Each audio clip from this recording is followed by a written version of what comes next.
ये incident exactly 6 महीने पहले का है, जब मैं गुड़गांव के साइबर सिटी एरिया में एक प्राइवेट आईटी कंपनी में काम करता था। अप्रेजल का सीजन चल रहा था, डेडलाइंस पास थी और सब लोग ओवर टाइम कर रहे थे। उस दिन मैं भी लेट तक रुक गया था। रात के करीब 10:40 हो रहे थे और मेरे सारे कोवर्कर्स एक साथ ऑफिस कैब शेयर करके निकल गए। जाते वक्त मेरे टीममेट रोहित ने मजाक में बोला, भाई आज तू अकेला मत रुक, बिल्डिंग का वाइब आज थोड़ा ऑफ लग रहा है। मैं हंसा और बोला, प्रेजेंटेशन खत्म करके ही जाऊंगा भाई। हमारे बॉस मिस्टर मेहरा 3 दिन से ऑफिस नहीं आए थे, जो उनके नेचर के बिल्कुल ऑपोजिट था। वो स्ट्रिक्ट और पंचुअल आदमी थे और कभी भी छुट्टी नहीं लेते थे। उनके कैबिन में एक गिफ्ट बॉक्स पड़ा था और पूरे फ्लोर पे पिछले कुछ दिनों से एक स्ट्रॉन्ग परफ्यूम की स्मेल चिपकी हुई थी। लोग गॉसिप कर रहे थे कि कोई उनके लिए गिफ्ट छोड़ के गया है परफ्यूम। 2 और अजीब चीजें भी थी। सिक्योरिटी अलार्म सिस्टम ग्लिच कर रहे थे। सप्लाई रूम की मास्टर की मिसिंग थी और वो लॉक्ड था। अब ये सारी चीजें ठीक कराने के लिए बॉस का अप्रूवल चाहिए था। बॉस अप्रूव नहीं कर रहे थे क्योंकि उनसे कांटेक्ट ही नहीं हो पा रहा था।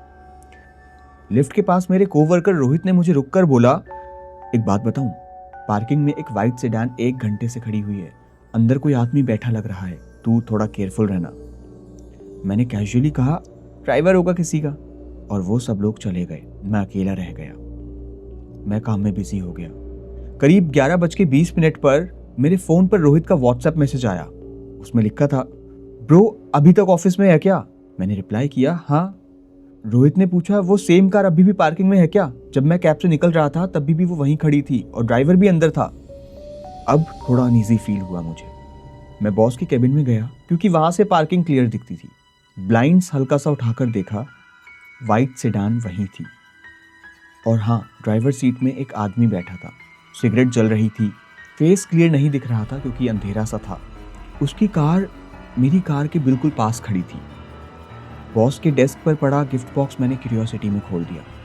मुझे लगा अंदर परफ्यूम होगा, पर अंदर नया पासपोर्ट था। नाम लिखा था राजीव मेहरा, हमारे बॉस। इशू डेट 3 दिन पहले की थी। मुझे स्ट्रेंज लगा, पासपोर्ट ऑफिस डेस्क पर क्यों?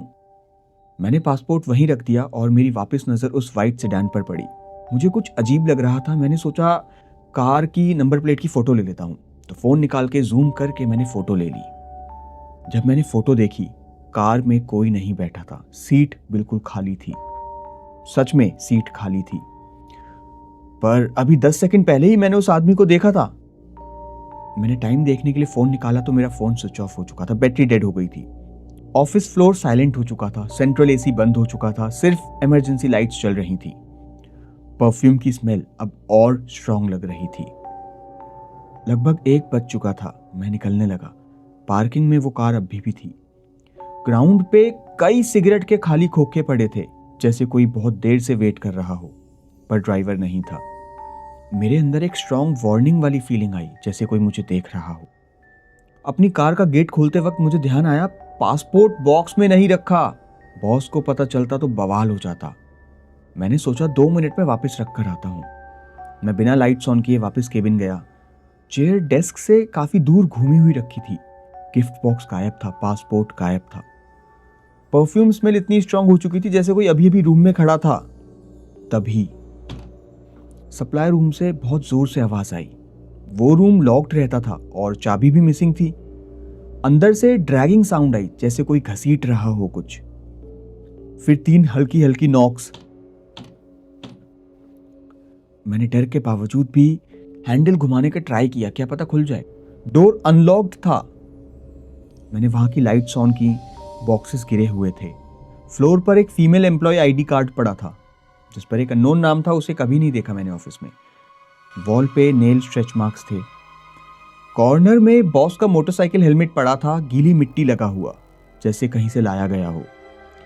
पीछे से हल्की सांस लेने की आवाज आई। मैंने मुड़कर देखा तो कुछ भी नहीं था, फिर भी आवाज आ रही थी। मैं भागकर पार्किंग आया, कार में बैठा, इग्निशन स्टार्ट किया तो गाड़ी स्टार्ट नहीं हुई। ऊपर ऑफिस की खिड़की में एक आदमी का साया सा खड़ा दिखा मुझे, एकदम सीधा, सीधे मेरी तरफ देखता हुआ। चेहरा एकदम डार्क, और जैसे ही मैंने पलकें झपकाई वो गायब। मैंने कार स्टार्ट की और सीधा नियरेस्ट पुलिस स्टेशन गया। पुलिस ने मेरी उस कार की ली हुई फोटो से नंबर लेकर गाड़ी ट्रेस की। ड्राइवर बॉस का कजिन निकला जिसका क्रिमिनल रिकॉर्ड था। इन्वेस्टिगेशन में पता चला कि बॉस ने एक लड़की को जॉब प्रॉमिस के नाम पर ऑफिस बुलाया था। वो मिसिंग रिपोर्ट में थी। केस को वायलेंट इंसिडेंट बताया गया और बॉस को मिसिंग डिक्लेयर कर दिया गया। 3 हफ्ते बाद मैंने जॉब छोड़ दी। नई जॉब मेरी एक हॉस्पिटल के आईटी डिपार्टमेंट में लगी।